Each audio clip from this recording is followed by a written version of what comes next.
በመምህር ዘላለም ወንድሙ ማረፍ ያላለቀሰ ሰው የለም። በመላው ዓለም ያለ የሱን የወንጌል ትምህርት የተማረ ሰው ሁሉ አልቅሶለታል። ለምን? 33 ዓመት ወንጌል ሲሰብክ የሚያስተምረውን ትምህርት በሕይወቱ የኖረ ስለሆነ። መስዋዕት ማቅረብ ብቻውን በረከት ሊሆን አይችልም። የምናቀርበውን መስዋዕት አይደለም እግዚአብሔር መጀመሪያ የሚፈልገው። የምንሰጠውን መባ የምናቀርበውን አስራት አይደለም። አንድ እውነት ልንገራችሁ። ዛሬ የብዙ ንጹሃን ኦርቶዶክሳውያን ደም እየፈሰሰ እየሰማን ነው። ሰምተን እኮ አትግደሉን ብለን እንኳን መናገር አልቻልንም። መቃብርን የሚያህል ቁልቁለት በስጋ ሰማይን የሚያህል አቀበት ደግሞ በአካለ ነፍስ ረጅም መንገድ አለብን። መንገደኛ ደግሞ ተዘጋጅቶ ነው ሊኖር የሚገባው።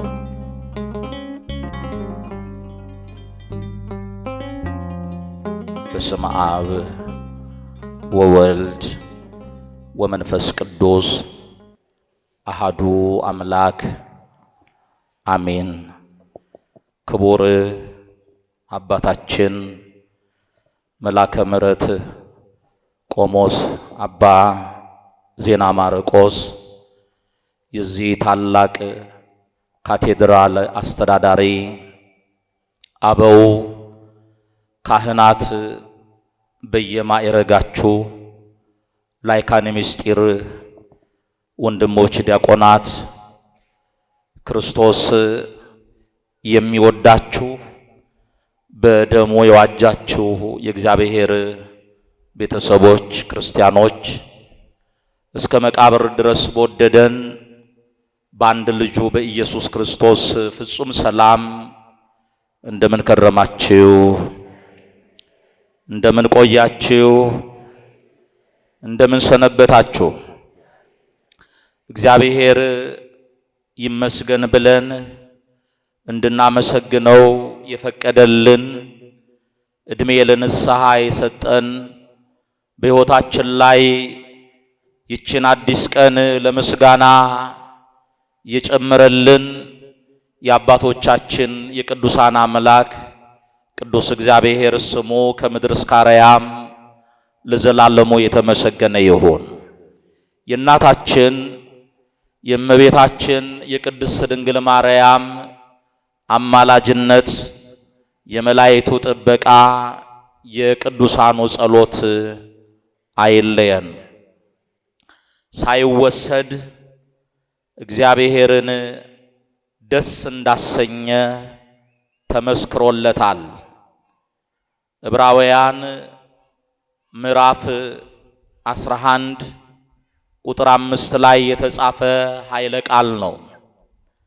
እግዚአብሔር መንፈስ ቅዱስ በገለጠልን መጠን ይህንን ኃይለ ቃል መነሻ በማድረግ እንማማራለን። እግዚአብሔር መንፈስ ቅዱስ እኔን ቆሜ እናንተን ተቀምጣችሁ ሁላችንንም እሱ ያስተምረናል። ማን ያስተምረን? እግዚአብሔር ያስተምረናል። እግዚአብሔር ሲያስተምረን እንለወጣለን። እግዚአብሔር ሲያስተምረን እናፈራለን። እግዚአብሔር ሲያስተምረን ለበረከት ለጽድቅ እንሆናለን። ስለዚህ ማን ያስተምረን? እግዚአብሔር ሁላችንንም ያስተምረን። ሳይወሰድ በሉ እግዚአብሔርን ደስ እንዳሰኘ ተመስክሮለታል። እግዚአብሔር ቃሉን በልቦናችን ሰሌዳ ላይ ይጻፍልን። ይህንን ኃይለ ቃል የተናገረው ብርሃን ዓለም ቅዱስ ጳውሎስ ነው።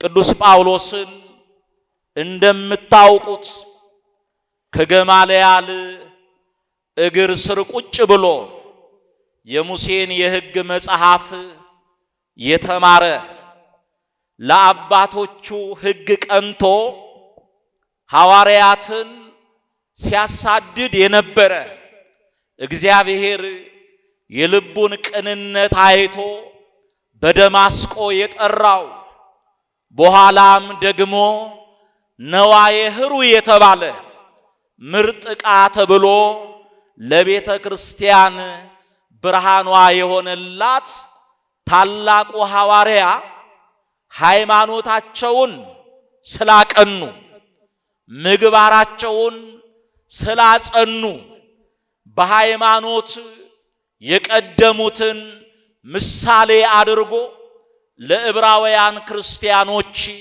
ስለ ሃይማኖትና ስለ ምግባር ባስተማረበት አንቀጹ የተናገረው ኃይለ ቃል ነው። ዕብራውያን ምዕራፍ 11 ቁጥር 1 ጀምሮ ያለውን የመጽሐፍ ቅዱስ ክፍል ስንመለከት ቅዱስ ጳውሎስ ለዕብራውያን ሰዎች ስለ ሃይማኖት ሊያስተምራቸው ጽፏል። መልስ እንድትሰጡ ይፈልጋለሁ። ስለምን ማስተማር የፈለገው ስለምንድን ነው? ስለ ሃይማኖት ነው። ስለ ሃይማኖት ብቻ አይደለም። በሃይማኖት በጎ ምግባርን መፈጸም እንደሚገባ ለማስተማር የዘረዘረው ወይም የተናገረው ኃይለ ቃል ነው። ዕብራውያን ምዕራፍ 1 ቁጥር 1ን ስናነብ እምነት ወይም ሃይማኖት የማናየውን ነገር እንደምናይ አድርገን የምናስረዳበት ነው ይላል። አሁን እግዚአብሔርን ያየው አንድስ እንኳን የለም፣ አንድ ልጁ እሱ ተረከው ይላል ሐዋርያው ቅዱስ ዮሐንስ በዮሐንስ ወንጌል ምዕራፍ 1 ቁጥር 18 ላይ እግዚአብሔርን ያየው አንድስ እንኳን የለም፣ አንድ ልጁ እሱ ተረከው ይላል። እግዚአብሔርን አላየነውም፣ ሳናየው ግን ምን እንለዋለን? ንገሩኝ እንጂ እናምነዋለን። የማናየውን ወይም ያላየነውን እግዚአብሔርን ያመንነው በሃይማኖት ነው። ስለዚህ ሃይማኖት የማይታየውን እንደምናይ አድርገን የምናስረዳበት ወይም የምናረጋግጥበት ነው አለ። ያንን ካለ በኋላ በዕብራውያን መልእክቱ ምዕራፍ 11 ቁጥር 4 ላይ አቤል ከቃኤል ይልቅ የሚበልጥ መስዋዕትን ለእግዚአብሔር በእምነት አቀረበ አለ። አቤል ከቃኤል ይልቅ የሚበልጠውን መስዋዕት ለእግዚአብሔር በእምነት አቀረበ አለ። በምን አቀረበ? መስዋዕቱን ያቀረበው ለማን ነው? ለእግዚአብሔር ነው። አሁን አስተውሉ ክርስቲያኖች። ቅዱስ ጳውሎስ በሃይማኖት ወይም በእምነት ለእግዚአብሔር መታዘዝ ታምኖ መኖርን ለማስተማር የማንን ሕይወት ምሳሌ አድርጎ አቀረበ? አሁን የጠቀስኩላችሁ ሰው ስሙ ማን ነው? የማንን ሕይወት? የዕብራውያን ክርስቲያኖችን ለማስተማር የአቤልን ሕይወት ምሳሌ አድርጎ አቀረበ። ዛሬ ኦርቶዶክሳዊት ተዋሕዶ ቤተክርስቲያን ስለ ምግባር፣ ስለ ሃይማኖት፣ ስለ መጽናት ለማስተማር የቅዱሳንን ሕይወት ምሳሌ አድርጋ ታስተምራለች። የማንን? አሁን በሃይማኖት የሚመጣውን መከራ ተቀብሎ ለመኖር የቅዱስ ጊዮርጊስን፣ የቅድስት አርሴማን፣ የሌሎችንም ሰማዕታት ሕይወት ምሳሌ አድርጋ ምን ትላለች? ታስተምራለች። ቅዱስ ጳውሎስ ስለ እምነት ለማስተማር ማንን ምሳሌ አድርጎ አቀረበ? አቤልን። ምን ብሎ? አቤል ከቃኤል ይልቅ የሚበልጥ መስዋዕትን ለእግዚአብሔር በእምነት አቀረበ ይልና በዚህም እግዚአብሔር ስለ ስጦታው ሲመሰክር እርሱ ጻድቅ እንደሆነ ተመሰከረለት። ሞቶም ሳለ በመስዋዕቱ እስካሁን ይናገራል አለ። ምን ብሎ ሳለ? ማን ነው የሞተው? አቤል ቃየል ገሎታል። አቤል የሞተው በስጋው ነው፣ በሰራው በጎ ስራ። በመስዋዕቱ ግን እስከ መቼ ይናገራል አለ? እስካሁን ይናገራል። ነገም ስናነበው የመጽሐፉ ክፍል እስከ መቼ ነው የሚለው? እስካሁን ይናገራል። ስለዚህ ለእግዚአብሔር በእምነት ያቀረበው መስዋዕት አቤል ሞቶም ሳለ እስካሁን የአቤልን ደግነት፣ የአቤልን የዋህነት፣ የአቤልን እምነት እየመሰከረ እስካሁን ይናገራል። ለዚህ የቅዱሳንን ሕይወት መነሻ አድርጎ ምሳሌ አድርጎ ማስተማር እንደሚገባ ቅዱስ ጳውሎስ ጠቅሷል። ለዚህ ነው በዕብራውያን መልእክቱ ምዕራፍ 13 ቁጥር 7 ላይ እንዲህ ነው የሚለው ቅዱስ ጳውሎስ የእግዚአብሔርን ቃል የተናገሯችሁን ዋኖቻችሁን አስቡ። እስቲ ነገሩኝ፣ ዋኖቻችሁን ምን በሉ? አስቡ። አሁን ዋኖቻችሁን እርሷቸው፣ ዋኖቻችሁ አያስፈልጓችሁም አላለም። ዛሬ አንዳንድ ሰዎች አሉ ነገረ ቅዱሳንን ወይም ደግሞ የቅዱሳንን ተጋድሎ አንስተን ምሳሌ አድርገን ስንናገር ስናስተምር አይ እኔ ከኢየሱስ በስተቀር ሌላው አያስፈልገኝም የሚሉ ሰዎች አሉ። እነሱን እንስማ ወይስ ቅዱስ ጳውሎስን? ንገሩኝ። ቅዱስ ጳውሎስን። ቅዱስ ጳውሎስ ምን አለ?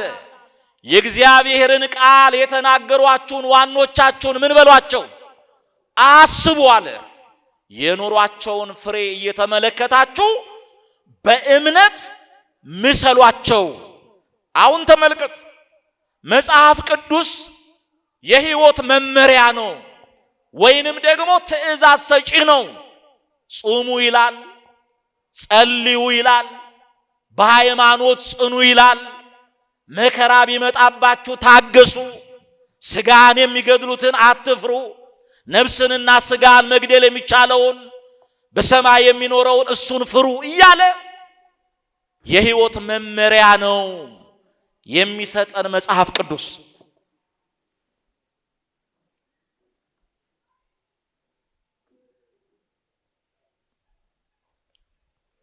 መጽሐፍ ቅዱስ የሕይወት መመሪያ ይሰጠናል። በደንብ አስተውላችሁ እንድትሰሙ ይፈልጋል። የእግዚአብሔርን ቃል የተናገሯችሁን ዋኖቻችሁን አስቡ፣ የኑሯቸውን ፍሬ እየተመለከታችሁ በእምነት ምሰሏል። አሁን ዋኖቻችን የተባሉት ነቢያት ናቸው። ዋኖቻችን የተባሉት ሐዋርያት ናቸው። ዋኖቻችን የተባሉት ቅዱሳን፣ ጻድቃን፣ ሰማዕታት፣ መምህራን፣ ሊቃውንት በሃይማኖት በምግባር የቀደሙን እነሱ ዋኖች ይባላሉ። ስለዚህ የእግዚአብሔርን ቃል የተናገሯችሁን ዋኖቻችሁን አስቡ፣ የኑሯቸውን ፍሬ እየተመለከታችሁ ይላል። ደግማችሁ ንገሩኝ፣ የኑሯቸውን ምን ፍሬ? አሁን ቅዱስ ጊዮርጊስ ከዋኖቻችን መካከል አንዱ ነው። ምሳሌ አድርገን እናንሳ። የቅዱስ ጊዮርጊስን ፍሬ የምናገኘው በገድል ውስጥ ነው። በምን ውስጥ ነው? መጽሐፍ ቅዱስ በመከራ ጽኑ፣ የሚገድሏችሁን አትፍሩ ብሎ የተናገረውን ቃል ወስዶ በሕይወቱ ተግብሮ አላውያንን ሳይፈራ፣ እሳት ሳይፈራ፣ ሰይፍን ሳይፈራ፣ መከራን ሳይፈራ ተቀብሏል። ስለዚህ የቅዱስ ጊዮርጊስን ፍሬ የምናገኘው በገድል ውስጥ ነው። እንዴት እንደተጋደለ እንዴት መከራ እንደተቀበለ እናገኛለን። የኑሯቸውን ፍሬ እየተመለከታችሁ በእምነት ምን በሏቸው አለ? ምሰሏቸው። ቅዱሳንን መስለን በእምነት እንድንጸና እግዚአብሔር ሁላችንን ይርዳን። እንመለስ ወደ ሐሳባችን። ስለዚህ ቅዱስ ጳውሎስ በእምነት ጸንቶ ለእግዚአብሔር የሚገባውን መስዋዕት እያቀረቡ መኖር እንደሚገባ ከአቤል ጀመረ መተረኩን። ከማን ጀመረ? ከአቤል ጀመረ። ቀጠለና ዕብራውያን ምዕራፍ 11 ላይ እንደገና እንዲህ ይላል። ዕብራውያን ምዕራፍ 11 ቁጥር 5 ላይ ሄኖክ ሞትን እንዳያይ በእምነት ተወሰደ ይላል። እስቲ ነገሩኝ፣ ምንን እንዳያይ? ሞትን እንዳያይ በምን ተወሰደ? በእምነት ተወሰደ። እግዚአብሔርም ስለወሰደው አልተገኘም፣ ሳይወሰድ እግዚአብሔርን ደስ እንዳሰኘ ተመስክሮለታልና። ምን ሳይል? ርዕሳችን ነው። ምን ሳይል? ሳይወሰድ ማንን? እግዚአብሔርን ደስ እንዳሰኘ ተመስክሮለታል አለ። እስካሁን በጠቀስኩላችሁ የመጽሐፍ ቅዱስ ክፍል ውስጥ የሁለት ሰዎችን ሕይወት አየን። የማንና የማን? የአቤልንና የሄኖክን።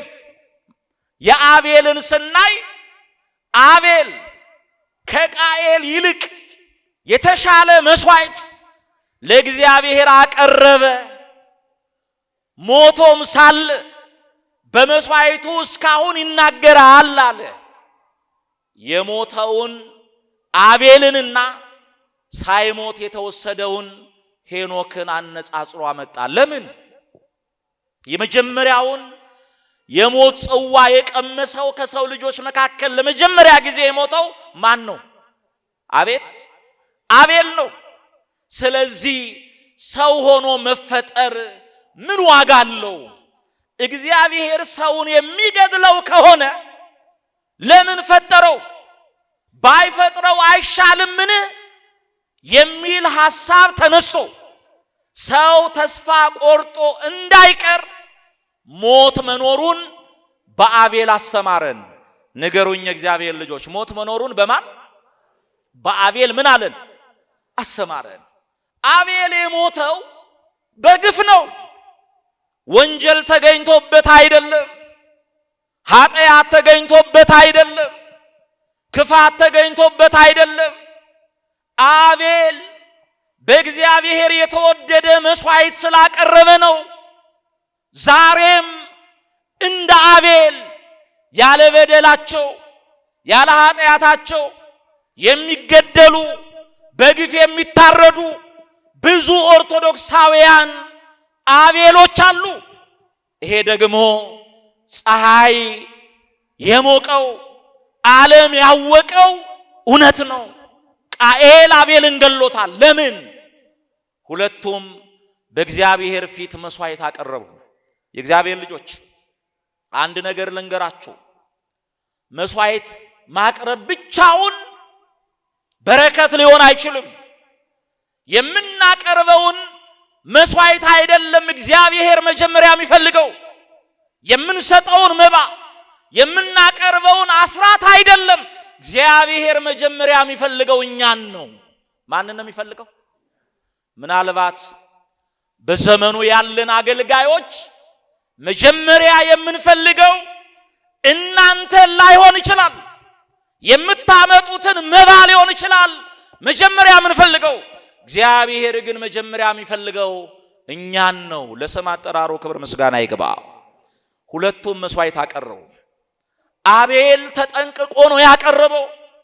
የእግዚአብሔር ልጆች በእግዚአብሔር ፊት የምናቀርበውን መስዋዕት የምናገለግለውን አገልግሎት በጥንቃቄ እናቅርብ። ወደ መቅደሱ በጥንቃቄ እንቅርብ። ስናገለግለው ተጠንቅቀን እናገልግለው። አቤል እግዚአብሔር ንጹሕ ባህሪ ነው ብሎ በኦሪት ዘፍጥረት ምዕራፍ 4 ላይ እንደተጻፈ ማለት ነው። ንጹሕ ባህሪ ነው ብሎ ተጠንቅቆ ንጹሕ መስዋዕት ለእግዚአብሔር ይዞ ቀረበ።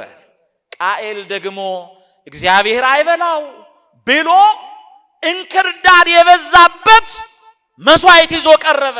እግዚአብሔር ወደ አቤልና ወደ መስዋዕቱ ተመለከተ ይላል። መጀመሪያ ወደ መስዋዕቱ አይደለም፣ ወደ ማን ነው ያየው?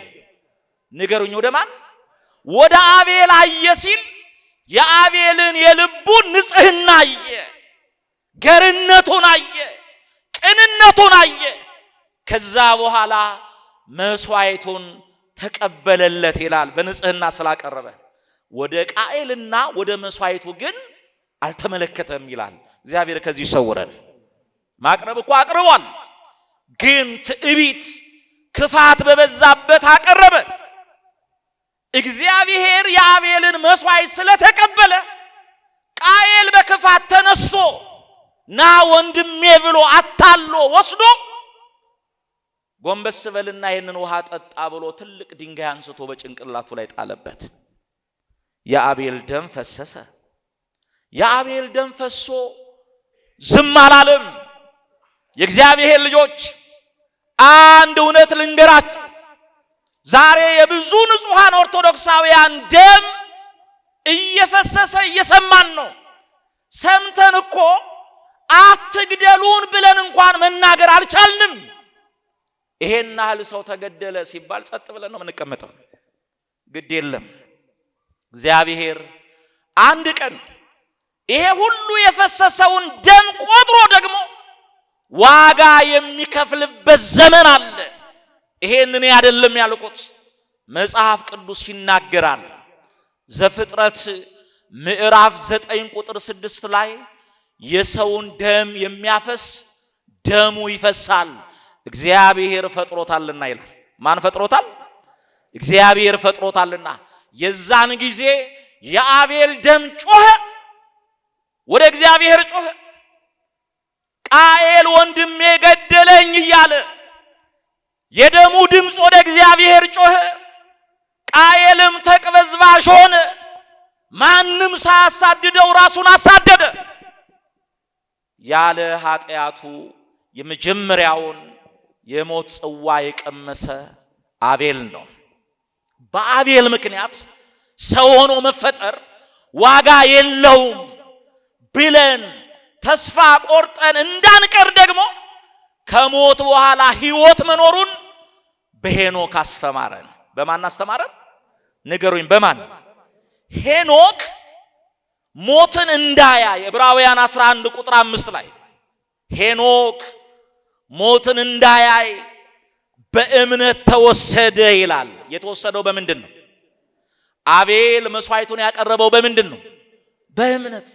ስለዚህ በእምነት መስዋዕት እናቅርብ፣ በእምነት እናገልግለው፣ በእምነት እንታመን። በእምነት ተወሰደ ይላል። ሞትን እንዳያይ በእምነት ተወሰደ፣ እግዚአብሔርም ስለወሰደው አልተገኘም ይላል።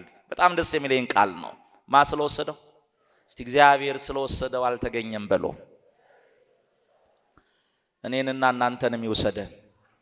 አው ዝም ያላችሁ አሜን ያላላችሁም መወሰዳችሁ አይቀርም ጊዜው ሲደርስ። ግን ማን ይወሰደን ነው ያልኳችሁ?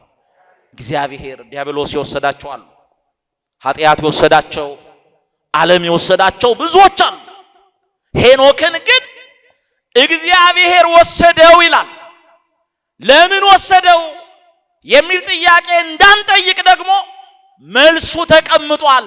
ሳይወሰድ እግዚአብሔርን ደስ እንዳሰኘ ተመስክሮለታል። ርዕሳችን ነው። ምን ሳይል?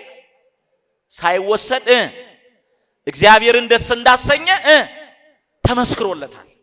የእግዚአብሔር ልጆች እንዳንዘናጋ ከኔ ጀምሮ በዚህ የተሰበሰብን ሁላችንም መንገደኞች ነን። ምንድነን? መንገደኞች ነን። እንዴት መንገደኛ ስንቁን ሳይሸክፍ ሳይዘጋጅ እንዴት ተዘናግቶ ይቀመጣል? መቃብርን የሚያህል ቁልቁለት በስጋ ሰማይን የሚያህል አቀበት ደግሞ በአካለ ነፍስ ረጅም መንገድ አለብን። መንገደኛ ደግሞ ተዘጋጅቶ ነው ሊኖር የሚገባው። ምን ብሎ ንገሩኝ? ምን ብሎ? ተዘጋጅቶ ነው መኖር ያለበት። ይሄ ያለንበት ሳምንት ከእሑድ ጀምሮ ካለፈው እሑድ ጀምሮ ነገረ ምጽአቱ የሚተረክበት ሳምንት ነው። በማቴዎስ ወንጌል ምዕራፍ 24 ቁጥር 44 ላይ ተዘጋጅታችሁ ኑሩ ይላል። ምን ብላችሁ? እስቲ ነገሩኝ። ምን ብላችሁ? ተዘጋጅታችሁ ኑሩ ነው የሚለው። ተዘጋጅታችሁ ኑሩ። በዚህ በራዕየ ዮሐንስ ምዕራፍ 16 ቁጥር 15 ላይ የተጻፈ ኃይለ ቃል አለ። ያ ቃል ምንድነው የሚለው? ራዕየ ዮሐንስ ምዕራፍ 16 ቁጥር 15 ላይ እነሆ እንደ ሌባ ሆኜ እመጣለሁ ይላል። እንደምን? እንደ ሌባ ሆኜ እመጣለሁ። ሌባ እንዴት ነው የሚመጣው ብሎ የሚጠይቅ ካለ ደግሞ ቅድም በጠቀስኩላችሁ በማቴዎስ ወንጌል ምዕራፍ 24 ቁጥር 41 ጀምሮ እንግዲህ ንቁ ይላል። ባለቤት ሌባ በምን ሰዓት እንደሚመጣ ቢያቅ ኖሮ ነቅቶ ቤቱን ይጠብቅ ነበረ። እሱ ባልጠበቀበት ሰዓት ግን ሌባው መጥቶ ቤቱን ምን ይለዋል አለ? ይዘርፈዋል፣ ይወስዳል ዕቃውን። እናንተም እንግዲህ ንቁ፣ ጌታ በምን ሰዓት እንደሚመጣ አታውቁምና ተዘጋጅታችሁ ኑሩ ይላል። ስለዚህ በራዕየ ዮሐንስ ምዕራፍ 16 ቁጥር 15 ላይ እንደ ሌባ ሆኜ እመጣለሁ፣ ማንም እርቃኑን ሆኖ እንዳያፍር ልብሱን አጥብቆ የሚጠብቅ ብፁዕ ነው አለ። ምኑን የሚጠብቅ? ልብሱን አጥብቆ ምን ሚል የሚጠብቅ ብፁዕ ነው። ልብስ የተባለው ሃይማኖት ነው። ልብሱን የሚጠብቅ ማለት ሃይማኖቱን የሚጠብቅ ማለት ነው። ልብስ የተባለው የተሰጠን የልጅነት ጸጋ ነው። ጸጋውን የሚጠብቅ ማለት ነው።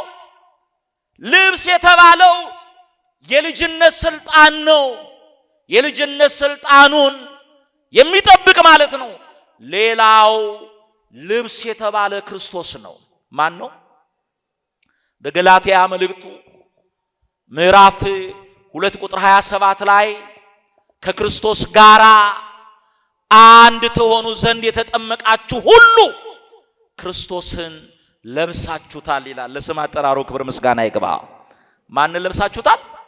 ስለዚህ ልብሱን የሚጠብቅ ማለት ሃይማኖቱን ክርስቶስን አምኖ በሱ ታምኖ የሚኖር ማለት ነው። የሚጠብቅ ብፁዕ ነው። እንደ ሌባ ሆኜ እመጣለሁ፣ ማንም እርቃኑን ሆኖ እንዳያፍር ልብሱን አጥብቆ የሚጠብቅ እሱ ምንድን ነው? ብፁዕ ነው አለ። ስለዚህ ሃይማኖታችንን፣ ምግባራችንን፣ ንጽህናችንን፣ ቅድስናችንን ጠብቀን ከኖርን ሞት ቢመጣ የሚያስፈራን አይደለም። ሳንወሰድ እግዚአብሔርን ደስ እናሰኘው። ምን ሳንል?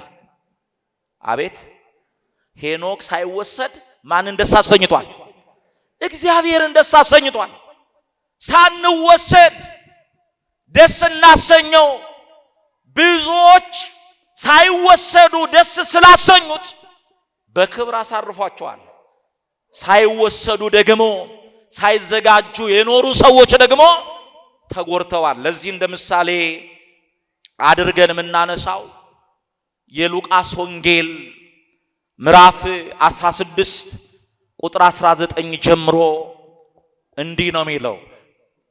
አንድ ሰው ቀይ የተልባ እግር የለበሰ በክብር የሚኖር እግዚአብሔር በዚህ ዓለም ባለጠግነት ላይ የሾመው በወርቅ በብር በሀብት ላይ የተሾመ ሰው ነበረ ነው የሚለው። እሱ ባለበት በዚያ ዘመን ደግሞ አንድ ምስኪን ድሃ የዕለት ጉርስ የዓመት ልብስ የሌለው ሰውነቱ በቁስል የተመታ ሌላ ሰው ነበር። ይህ ሰው ራበው፣ ጠማው። አላችሁ በቃሉ ጋር እግዚአብሔር ከሁላችን ጋር አይሆን። ራበውና ሄጄ ከባለ ጠጋው ደጅ ልተኛ፣ ትኩስ እንጀራ እያጠፈ ባይሰጠኝ እንኳን ከፊቱ የተረፈውን አይከለክለኝም ብሎ ከባለ ጠጋው ደጅ ሄዶ ወደቀ። ባለ ጠጋው ሊያየው አልወደደም። እንጀራም ቆርሶ ሊያጎርሰው፣ ልብስም ደግሞ ቀዶ ሊያለብሰው አልወደደም። ባለጠጎች ካላችሁ እግዚአብሔር በሀብት ላይ ያሰለጠናችሁ ካላችሁ ለዛ ሀብት ሞግዚቶች ናችሁ እንጂ ሀብት የሚሰጠው ከማን ነው? ስሙን ጥሩ። ከማን ነው? በዓለማችን ላይ ብዙ ባለጠጎች እግዚአብሔር በሀብት ላይ ሾሟቸው። በሀብታቸው መልካም ሳይሰሩ እንደገና ደህይተው ከሰው እጅ እንጀራ የለመኑ ብዙ ባለጠጎች አሉ። ስለዚህ በገንዘብ ላይ እግዚአብሔር ሾማችሁ ለድሆች ቸርነት እንድታደርጉ ነው። ባለጠጎች ድሆች ከሌሉ እናንተ ዋጋ ልታገኙ በረከት ልታገኙ አትችሉም። ለድሃ ቸርነት የሚያደርግ ለእግዚአብሔር ያበድራል ይላል። ስለዚህ ሁለቴ ያላችሁ አንዱን ለሌለው ስጡ። በልታችሁ የምታጥሩ ከምትበሉት እንጀራ ላይ ለድሆች ቁረሱ። ድሆች በረከቶቻችሁ ናቸው። ለምን? ክርስቶስ ሲያስተምር ስጡ ምን ይደረግላችኋል? ንገሩኝ። ስጡ በዚህ ምድር በበረከት ላይ በረከት በጸጋ ላይ ጸጋ እንዲጨመርልን ለድሆች ቸርነት እናድርግ። የሰጠናቸው ድሆች ብድር ስለማይመልሱልን ለነሱ የሰጠነውን በፍርድ ቀን ከክርስቶስ እንቀበላለን። እሱ ለፍርድ ሲመጣ ተርቤ አብልታችሁኛል፣ ተጠምቼ አጠጥቷችሁኛል ብሎ ዋጋ ይከፍላል። ለድሃ ያበደራችሁትን ከሱ ትቀበላላችሁ። ይሄ ባለጠጋ ድሃውን ከለከለው፣ ግን ሞት አይቀርም። ንገሩኝ፣ ምን አይቀርም? ሞት አይቀርም። ዝም ብሎ መሞት ግን ዋጋ የለውም። ጠቢቡ ሰሎሞን ምን እንደሚል ታውቃላችሁ? በመጽሐፈ መክብብ ምዕራፍ 7 ቁጥር 1 ጀምሮ ከመልካም ሽቱ መልካም ስም ከመወለድም ቀን የመሞት ቀን ይሻላል ይላል። አሁን ትምህርት ቤት ምንማርና ምርጫ ምረጡ ብንባል የትኛውን ነው የምንመርጠው? ከመወለድ ቀን የመሞት ቀን ይሻላል የሚለውን እንመርጣለን። እኛ የመወለድን ቀን እንጂ ምን መርጣው የሞትን ቀን አንመርጥም። ነገር ግን የሚወለድ ሰው መከራ ወዳለበት ዓለም ይመጣል። የሚሞት ሰው ደግሞ እረፍት ወዳለበት ይሄዳል። የሚሞት ሰው ቅድም እንዳልኩት ልብስ ቀዶ ለመልበስ እንጀራ ቆርሶ ለመጉረስ ውጣ ውረድ ወዳለበት ሕይወት ብርቱ ሰልፍ ወደ ሆነበት ዓለም ይመጣል። የሚሞት ሰው ግን እረፍት ተድላ ደስታ ወዳለበት ይሄዳል። የሚወለድ ሰው ጨካኝ ወደ ሆነው ወደ ሰው ልጅ ይመጣል። የሚሞት ሰው ግን ቸር ወደ ሆነው ወደ አምላኩ ወደ እግዚአብሔር ይሄዳል። የሚወለድ ሰው አጋንንት ወደ ሰለጠኑበት ዓለም ይመጣል። የሚወለድ ሰው ደግሞ መላእክቱ ቅዱሳን ወዳሉበት ይሄዳል። ስለዚህ የትኛው ቀን ይሻላል? የመወለድ ይሻላል? የሞት? ባትመርጡትም የመሞት ቀን ይሻላል፣ መሞታችን ስለማይቀር። ግን ከመሞታችን ወደ እግዚአብሔር ከመወሰዳችን በፊት አሁን በበጎ ስራችን ማን ደስ እናሰኘው? አቤት! ሳይወሰድ እግዚአብሔርን ደስ እንዳሰኘ ተመስክሮለታል። አሁን እኮ አንዳንድ ሰዎች ኖረውም እየዋሹ ሞተውም የሚዋሽላቸው ሰዎች አሉ የሉም? የህይወት ታሪካቸው በሚነበብበት ቀን ያው መቼም ሙት አይወቀስም ንጉስ አይከሰስም የሚባል አባባል ስላለ የህይወት ታሪኩ ሲነበብ ጨካኙን ሰውዬ እንዴት ያለ ሩሩ ነበር ተብሎ ይነበብለታል። ንፉጉን ሰውዬ እንዴት ያለ ቸር ነው ተብሎ ይነበብለታል። ቆመን ዋሽተን ሞተንም የሚዋሽልን ሰዎች አለን። ስለዚህ ከመወሰዳችን በፊት ማንን ደስ እናሰኘው? አቤት! እግዚአብሔር። ለድሃው ቸርነት ማድረግ ከለከለ። ከዛ በኋላ ድሃው የሚበላው አጥቶ ተርቦ እያለ የተራቡ ውሾችን አየና ቁስሉን እንዲልሱ ፈቀደላቸው። የሚሰጣቸው ቁራሽ ስለሌለው ጠቢቡ ሰሎሞን ጻድቅ ለእንስሳ ነፍስ ይራራል ይላል። ጨካኝ ደግሞ ለሰውም ነፍስ ምን አይልም? አይራራም። ከዛ ድሃው ሞተ። ቅዱሳን መላእክት ወስደው በአብርሃም እቅፍ አስቀመጡት ይላል። ባለጠጋው ሞተና ተቀበረ ነው የሚለው።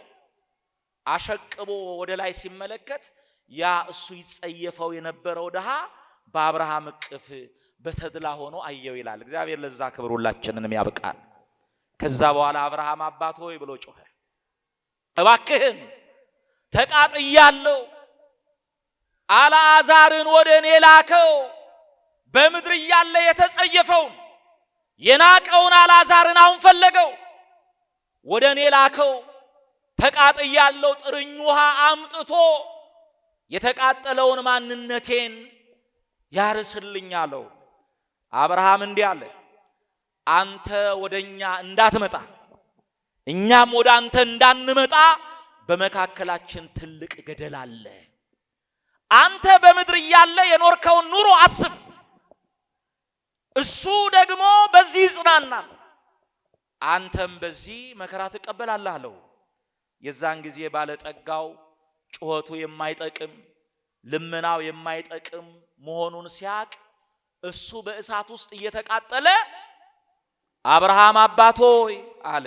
አላችሁ ማን አለ እስቲ በሉ። አብርሃም አባት ሆይ እባክህን በአባቴ ቤት በምድር 5 ወንድሞች አሉ፣ እነሱ ወደዚህ መከራ እንዳይመጡ አልዓዛርን ከሞት አስነሳውና ሄዶ እኔ ያለውበትን መከራ ይንገራቸው፣ ወደ እሳቱ እንዳይመጡ አለ። የእግዚአብሔር ልጆች በጣም አስተውላችሁ ስሙኝ። በምድር ላሉ ወንድሞቹ የራራው ማን ነው? አሁን እኮ የተረኩላችሁ ሰው ባለጠጋው ነው ወይም በምድር ያለ ጨካኝ የነበረው ለድሃ እንጀራ አልሰጥም ያለው የሲኦል እሳት ሲያንገበግበው በምድር ላሉ ወንድሞቹ ምን ሆነ? ራራላቸው። እንዳይመጡ እንዳይቃጠሉ ብሎ ምልጃ ማቅረብ ጀመረ። አሁን ተመልከቱ፣ በምድር ያለ ጨካኝ የነበረው ሰው የሲኦልን እሳት ካየ በኋላ ለወንድሞቹ ምልጃ ማቅረብ ከጀመረ በምድር ያሉ ሩሩሃን የነበሩ በጸሎት ይተጉ የነበሩ ስለ ዓለም ሲማልዱ የነበሩ ቅዱሳን በአካለ ነፍስ ሆነው ስለኛ ይማልዳሉ አይማልዱ? እንኳን እነሱ ሩሩሃኑ ቅዱሳን ጻድቃን ይቅርና ይሄ ጨካኝ ሰው ለወንድሞቹ ራራ። እባክህን አልዓዛር ተነስቶ ሄዶ ያለውበትን ይንገራቸው ብሎ አብርሃምን ለመነው። አብርሃም እንዲህ አለ፣ በምድር ሙሴ፣ መምህራን፣ ካህናት፣ መጻሕፍት አሉ። የነሱን ቃል ሰምተው ወደ ድነት ይምጡ። የነሱን ቃል ሰምተው ወደ ድነት የማይመጡ ከሆነ አልዓዛርን ከሞት ተነስቶ ሄዶ ቢነግራቸው ምታት መጣብን ይላሉ እንጂ አምነው ምን አይሉ አይቀበሉም። አሁን አያችሁ፣ ይሄ ባለጠጋ እግዚአብሔር የሰጠውን ጊዜ ሳይጠቀምበት ምን አለ? አለፈ። በሲኦል ሆኖ ቢጮህ አልተጠቀመም። አሁን ለኔና ለናንተ የተሰጠችንን ይችን ደቂቃ ይችን ጊዜ በሲኦል ያሉ ነፍሳት እድሏን ቢያገኙ ንስሐ ገብተው ከአምላካቸው ጋር ምን ይሉ ነበር? ይታረቁ ነበር። እኔና እናንተ ቃሉን እየሰማን በአውደ ምሕረቱ ቆመን እያገለገልን በምንሰራው ስራ እግዚአብሔርን ያስደሰትን ስንቶቻችንን ሳይወሰድ እግዚአብሔርን ደስ እንዳሰኘ ተመስክሮለታል። አሁን ሰሞኑን በወንድማችን በወልደ ሰማዕት ወይም ደግሞ በመምህር ዘላለም ወንድሙ ማረፍ ያላለቀሰ ሰው የለም። አለ? የለም። በመላው ዓለም ያለ የሱን የወንጌል ትምህርት የተማረ ሰው ሁሉ አልቅሶለታል። ለምን?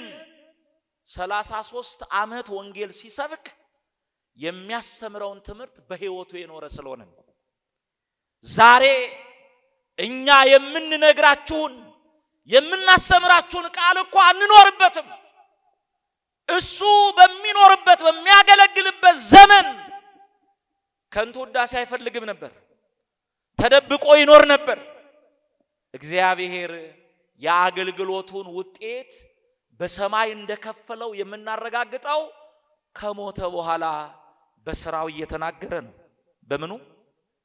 አቤት ለምን ሳይወሰድ እግዚአብሔርን ደስ እንዳሰኘ ስለተመሰከረለት። ሊቃውንቱ፣ ጳጳሳቱ፣ ካህናቱ እኔ በጣም ነው የሚገርመኝ።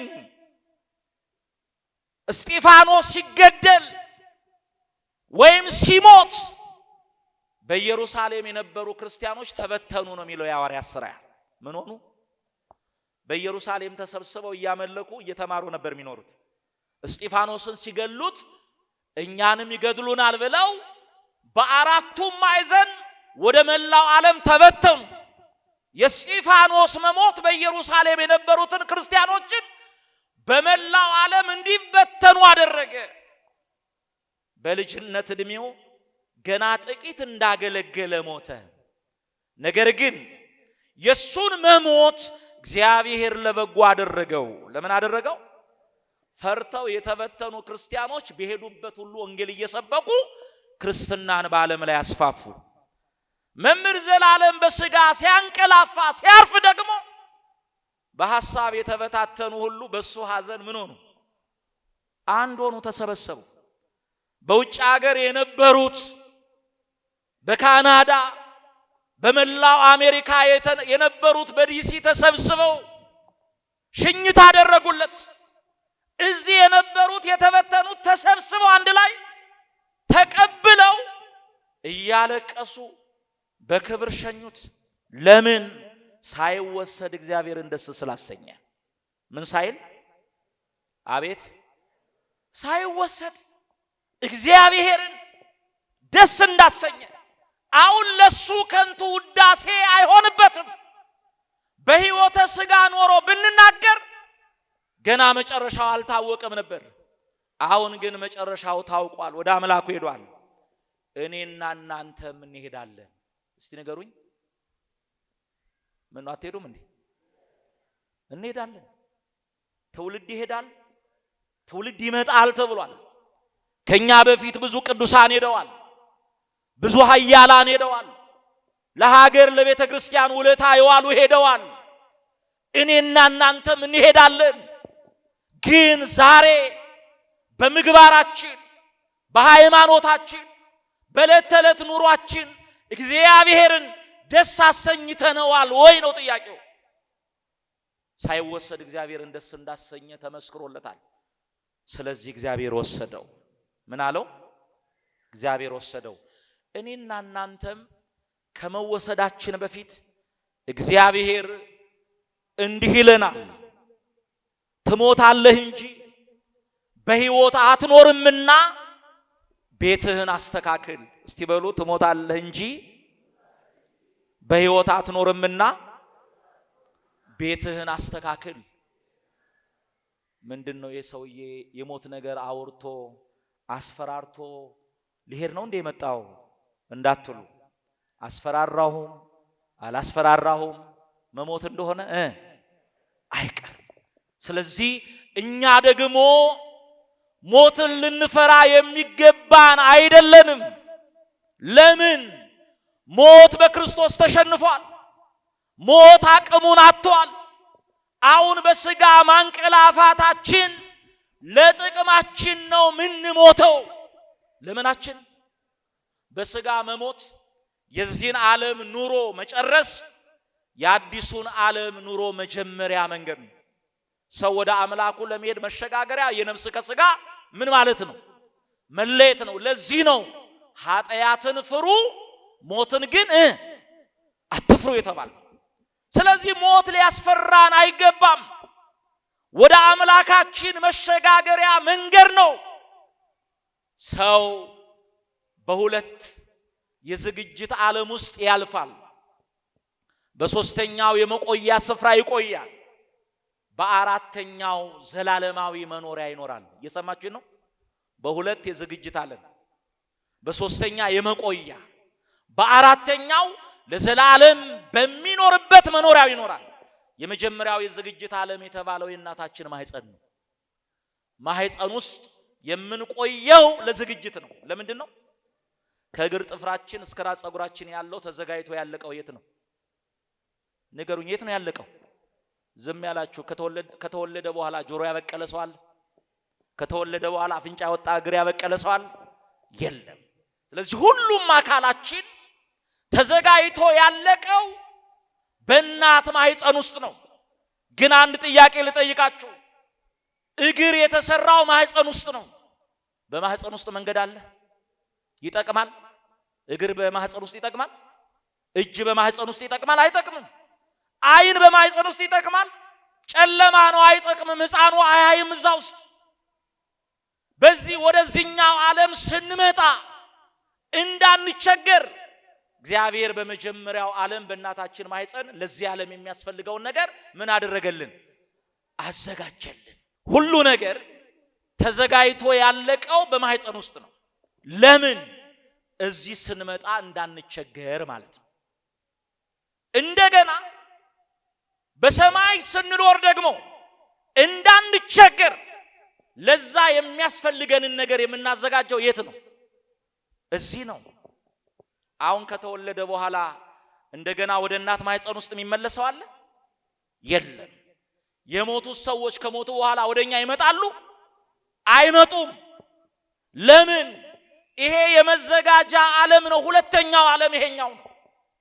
አንዳንዶቻችን መኖሪያ መስሎን በምድር ስለምንኖረው ኑሮ ብቻ ነው የምናስበው። ምድራዊውን ነገር ብቻ ነው የምናስበው። ይሄ የመዘጋጃ ዓለም እንጂ የመኖሪያ ዓለም አይደለም። ስለዚህ ትሞታለህ እንጂ በሕይወት አትኖርምና ቤትህን አስተካክል። ቤት የተባለው ማንነታችን ነው። በኃጢአት፣ በበደል፣ በክፋት፣ በዘረኝነት፣ በጥላቻ፣ በልዩ ልዩ ነገር የተመሰቃቀለውን ሕይወታችንን በወንጌል፣ በቃሉ፣ በንስሐ፣ በስጋ ወደሙ ልናስተካክል ይገባል። እንድናስተካክል እግዚአብሔር ሁላችንንም ይርዳን። በዚህ በትንቢተ ኢሳይያስ ምዕራፍ 38 ከቁጥር 1 ጀምሮ ያለውን የመጽሐፍ ቅዱስ ክፍል ስናነብ እግዚአብሔርን ይወድ የነበረ መልካም ሕይወት፣ መልካም ማንነት የነበረው አንድ ሰው ከመልካም ሕይወቱ ፈቀቅ አለና እግዚአብሔርን ማሳዘን ጀመረ። ማንን? አሁን ስንቶቻችንን እግዚአብሔርን በበጎ ስራችን ደስ ያሰኘ ነው? በሃይማኖታችን ደስ ያሰኘ ነው? ስንቶቻችንን? ይሄ ሰው ከመልካም ጎዳና ከመልካም ሕይወቱ ፈቀቅ አለና እግዚአብሔርን አሳዘነው። ከዛ በኋላ በኃጢአቱ ምክንያት ደዌ መጣበት። ጥንቃቄ ማድረግ አለባችሁ። ህመምተኛ ሁሉ ኃጢአተኛ ነው እያልኳችሁ አይደለም። ነገር ግን በኃጢአት የሚመጣ ደዌ አለ። በምን? ይሄ ሰው በኃጢአቱ ደዌ መጣበት። ሊሞት እያጣጣረ በሞትና በሕይወት መካከል ሆኖ ሳለ እግዚአብሔር የማንንም ሞት አይፈልግምና ነቢዩ ኢሳይያስን ወደዚህ ሰው ላከው። ኢሳይያስ ማለት የቃሉ ትርጉም እግዚአብሔር መድኃኒት ነው ማለት ነው። እስቲ በሉ ኢሳይያስ ማለት ምን ማለት ነው? እግዚአብሔር መድኃኒት ነው ማለት ነው። ዛሬም በነፍስ በስጋ የታመምነውን አምላካችን ይፈውሰን። እንደገና ይሄ ታሞ የሚያጣጥረው በሞትና በሕይወት መካከል ያለው ከመጀመሪያ መልካም ሕይወቱ ፈቀቅ ያለው ሰው ደግሞ ሕዝቅያስ ይባላል። ማን ይባላል?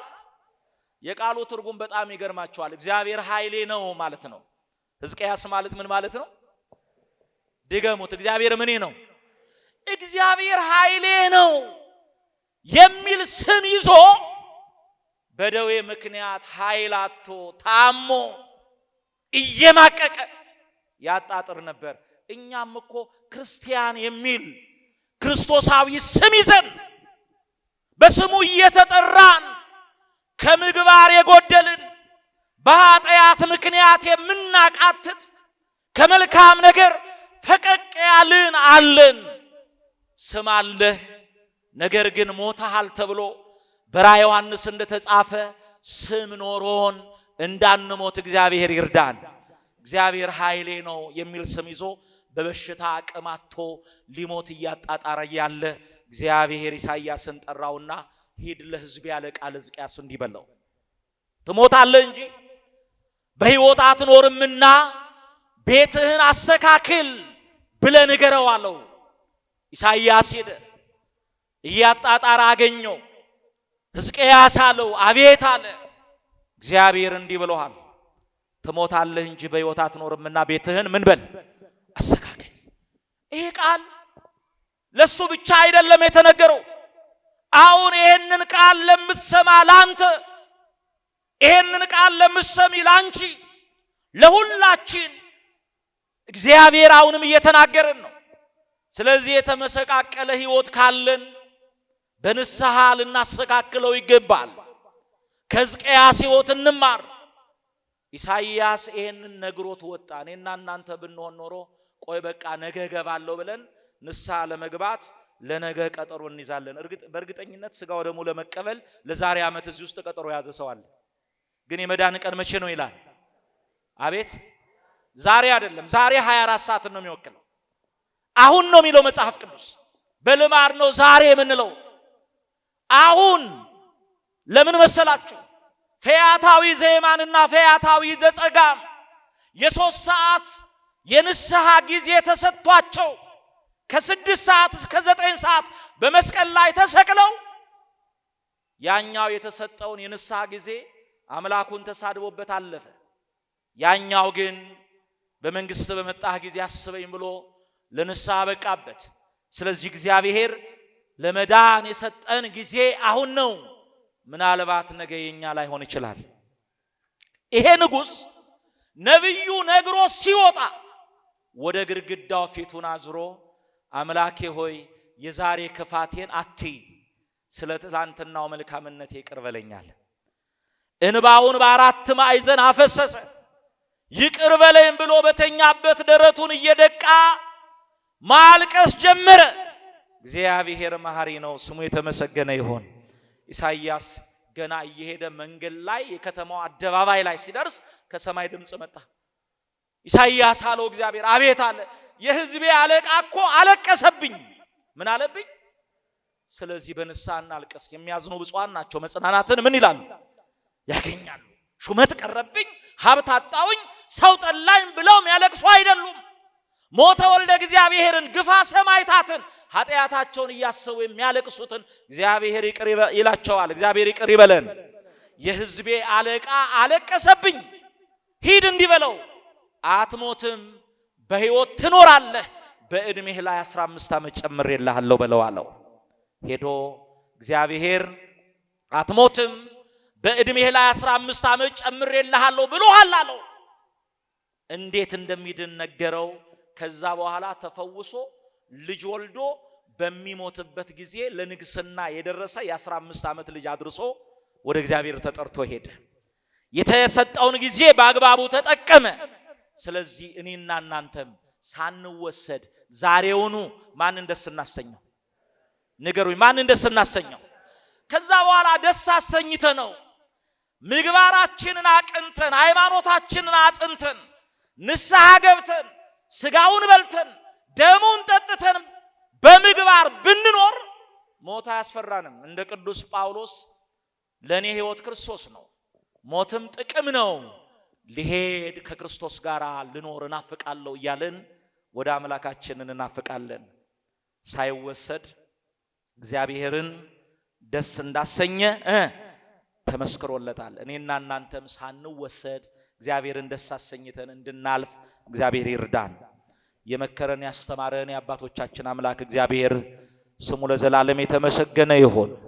በደጁ እንደተሰበሰብን ከቁጥር ሳያጎድል በመንግስተ ሰማያት ይሰብስበን። ተሰብስቦ ከመበተን አምኖ ከመካድ እግዚአብሔር ይሰውረን። መጨረሻችንን እግዚአብሔር ያሳምርልን። ወስብሐት ለእግዚአብሔር። ይቆየን።